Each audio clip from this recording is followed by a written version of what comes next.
પાણીની લાઈનમાં છેલ્લા 8 દિવસથી ભંગ થવાને લીધે વિસ્તારમાં 5 થી 5.5 હજાર લોકોને પાણી મળતું નથી।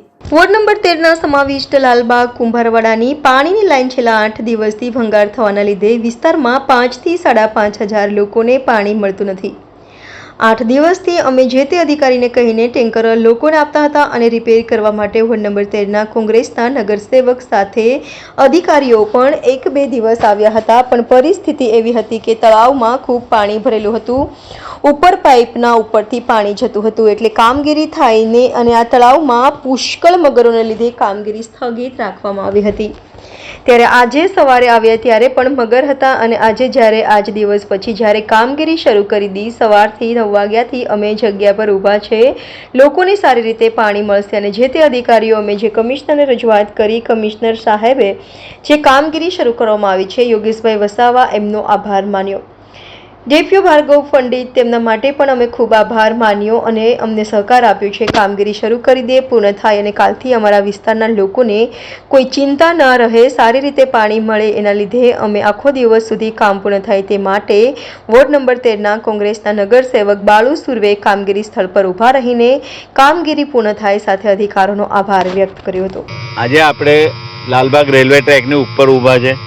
નીચેથી જે 600ની એમએસની લાઈન એમાં બહુ મોટું ભંગાણ થયું હતું। એના ભંગાણના લીધે અમારા વિસ્તારમાં લાલબાગ કુંભારવાડામાં ઓછામાં ઓછા 5 થી 5.5 હજાર લોકોને છેલ્લા 8 દિવસથી પાણીથી વંચિત રહેવું પડતું હતું। એના લીધે લાઈનમાં ભંગાણ હોવાના લીધે આગળ પાણી જતું નહોતું, એટલે એમને છેલ્લા 8 દિવસથી ટેન્કરોથી એમને પાણીનું વિતરણ કરતા હતા, પણ ટેન્કરોથી તોય લોકોને પાણી પૂરતા મળતું નહોતું જેટલું વપરાશમાં જોઈએ એનાથી। પણ અમને કામગીરી તરત જ કરવાની હતી, પણ જ્યારે આ તળાવમાં પાણી હતો, પૂર હતો, વરસાદ હતો, એનાથી કામગીરી કરી શકતા નહોતા ને આ તળાવમાં મગરો પણ જે સવારે આવ્યા ત્યારે 2-4 મગરો અંદર બેઠેલા હતા, એમના લીધે પથ્થરો મારવા પડે છે અને તમે જોઈ શકો કે બોમ્બ ફોડવા પડે છે। અને સવારે 9 વાગ્યાથી અમે એ જગ્યા પર ઊભા છે। અમારી એવી માગણી છે કે વહેલી તકે આજે આ કામ જ્યાં સુધી પૂર્ણ ન થાય ત્યાં સુધી અમે જગ્યા પર જ ઊભા રહેવાના છે।